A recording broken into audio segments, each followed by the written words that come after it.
વર્લ્ડની ઇઝીમાં easy recipe આજે તમારી સાથે શેર કરવાની છે, એટલે કે ફલાફલની રેસીપી.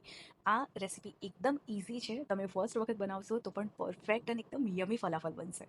આ જેટલા રીચ છે એટલા જ હેલ્થ માટે પણ ખૂબ જ સારા છે. તો સૌથી પહેલાં તો આપણે 1 કપ જે ચણા હતા, એટલે કે કાબુલી જે ચણા હતા, સફેદ ચણા, એને આપણે ઓવરનાઇટ એટલે કે આખી નાઇટ પલાળી દીધા હતા. આખી નાઇટ પલાળવાથી એકદમ આવી રીતે સરસ નરમ થઈ જશે.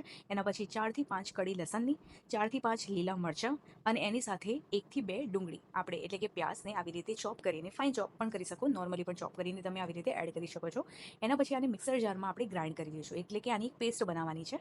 એની સાથે સાથે આપણે થોડા કોથમીર એડ કરીશું અને આની અંદર પાણી બિલકુલ પણ એડ નથી કરવાનું. એની સાથે મીઠું એડ કરીશું, સ્વાદ અનુસાર મીઠું એડ આપણે કરી દીધું છે. હવે થોડું ધાણા જીરું એડ કરીશું. એની સાથે આપણે એડ કરીશું થોડું લાલ મરચું એટલે કે રેડ ચીલી પાવડર, એ એડ થઈ ગયું છે. થોડું જીરું એડ કરીશું એટલે કે 1 ચમચી.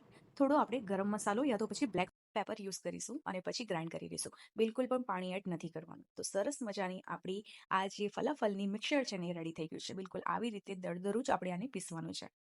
હવે જ્યાં સુધી આ મિક્સર બીજા વાસણમાં ટ્રાન્સફર થાય છે ને ત્યાં સુધી સરસ મજાની કમેન્ટ કરી દો, લાઇક કરી દો અને શેર કરી દો.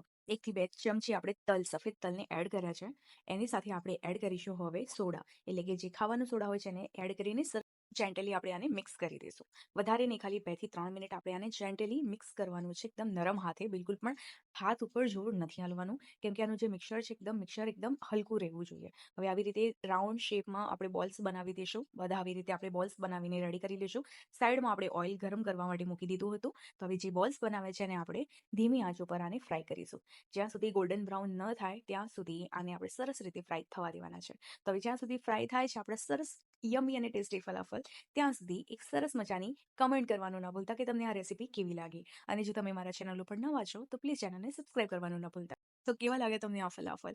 એક વખત આ મેથડથી ટ્રાય જરૂર કરજો. હવે આપણે બનાવી દઈએ આની માટેની ચટણી. તો ચટણી માટે રાતની વધેલી જે ચટણી હતી, એટલે કે નોર્મલી જે ધાણા અને પુદીનાની ચટણી હતી, એ મેં એડ કરી છે. એની સાથે આપણે થોડુંક કોપરું એડ કરીશું. એની સાથે આપણે આલુ ભુજિયા એડ કરીશું, 1 થી 2 ચમચી. 3 થી 4 લસણની કળી એડ કરીશું. સ્વાદ અનુસાર મીઠું એડ કરી લઈશું. એની સાથે આપણે અડધી ચમચીથી 1 ચમચી જેટલું આપણે જીરું એડ કરીશું, જેના કારણે જે ટેસ્ટ છે એકદમ સરસ આવશે. હવે 1 ચમચી જેવું આપણે રેડ ચીલી પાવડર એડ કર્યું છે. થોડો કલર માટે આપણે હળદર એડ કરી છે. અને હવે થોડું આપણે એડ કરવાનું છે ધાણા જીરું. હવે થોડું પાણી એડ કરીને આપણે આ ચટણીને સરસ રીતે ગ્રાઇન્ડ કરી લઈશું. તો ચટણી પણ આપણી ફલાફલ માટેની રેડી થઈ ગઈ છે. આ જે ચટણી મેં બનાવી છે, ફલાફલ પછી હરાભરા કબાબ બધાની સાથે જાય છે. તો રેસીપી કેવી લાગી પ્લીઝ કમેન્ટમાં લખવાનું ન ભૂલતા. આવી અતરંગી વાનગી હું તમારા સાથે એવરીડે શેર કરું છું, તો બેલ નોટિફિકેશનને ક્લિક કરવાનું ના ભૂલતા, જેના કારણે તમને મારી રેસીપી અને મારા વિડીયોની નોટિફિકેશન સૌથી પહેલા મળે. તો હવે ખાઓ, પીઓ અને ખુશ રહો. મળીએ આપણે નેક્સ્ટ વિડીયોમાં. ત્યાં સુધી જય શ્રી કૃષ્ણ, જય શ્રી રામ અને હા, જય હનુમાન દાદા.